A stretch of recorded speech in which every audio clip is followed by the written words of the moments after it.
This video is brought to you by CoinSwitch Kuber. Download the app now.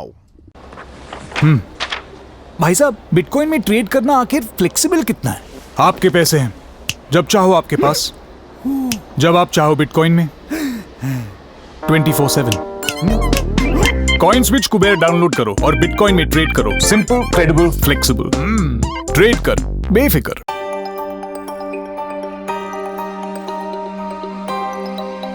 Corona की दूसरी लहर के कहर से रियल एस्टेट सेक्टर बेहाल हो गया है। रियल एस्टेट को हुए नुकसान का असर ग्राहकों तक भी पहुंचना तय है। बिल्डर्स की संस्था क्रेडाई का दावा है कि प्रॉपर्टी की कीमतें आने वाले दिनों में 10% तक बढ़ सकती हैं।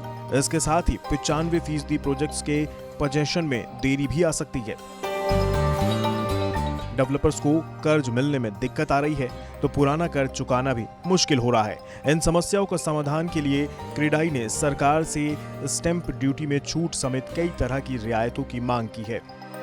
क्रेडाई ने ये देखकर गवर्नमेंट को और स्टेक होल्डर्स को ये रिक्वेस्ट कर रही है कि हमें स्टैंप ड्यूटी वेवर दिए जाए और जीएसटी में आईटीसी का हमको सुविधा मिलना चाहिए, लोन रिस्ट्रक्चरिंग का हमको सुविधा मिलना चाहिए, एक रिवाइवल पैकेज आना चाहिए और कॉस्ट ऑफ कंस्ट्रक्शन को मैनेज करने के लिए रेगुलेटरी बॉडी बनना चाहिए। डेवलपर्स का कहना है कि घर खरीदार अब मकान लेने से बच रहे हैं।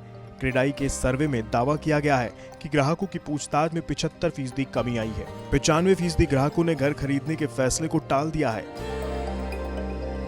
प्रॉपर्टी मार्केट का पैमाना बिक्री के साथ ही कीमतों में होने वाला उतार चढ़ाव भी है।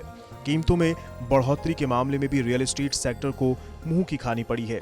नाइट रैंक की रिपोर्ट के मुताबिक जनवरी-मार्च 2021 में घरों की कीमतों में 1.6% की गिरावट आई है। इससे हाउसिंग प्रॉपर्टी के दाम में इजाफे के मामले में भारत की ग्लोबल रैंकिंग 12 पायदान लुढ़क गई है। अब भारत ग्लोबल प्राइस इंडेक्स के मामले में 43वें पायदान से लुढ़ककर 55वें स्थान पर आ गया है। नाइट रैंक के मुताबिक जनवरी-मार्च तिमाही में इकोनॉमिक रिकवरी के बीच अक्टूबर-दिसंबर तिमाही के मुकाबले सुधार देखा गया है।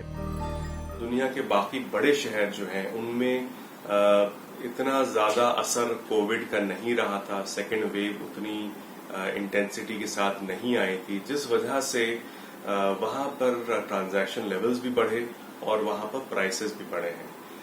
इस वजह से जो बाकी शहर है वहां के प्राइसेस बढ़ने से वहां के उनका जो स्तर है वो बढ़ गया है और इंडिया में प्राइसेस मोरलेस वहीं रहे हैं, घटे नहीं हैं, लेकिन उसके बावजूद जो है दर इसका स्थान जो है वो घट के 55वें नंबर पर आ गया है।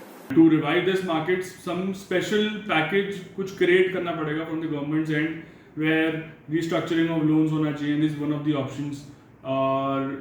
The MCLR should go down so that home buyers are being affected and market will go up, and something in stamp duty rebate होना चाहिए। इस इंडेक्स में मौजूदा तिमाही में तेजी आ सकती है क्योंकि पिछले साल तो ये तिमाही लॉकडाउन की भेंट चढ़ गई थी। लेकिन जिस तरह के हालात क्रेडाई की रिपोर्ट से सामने आए हैं उसे देखते हुए इंडेक्स में तरक्की करने से रियल एस्टेट का असल में कोई फायदा नहीं होगा।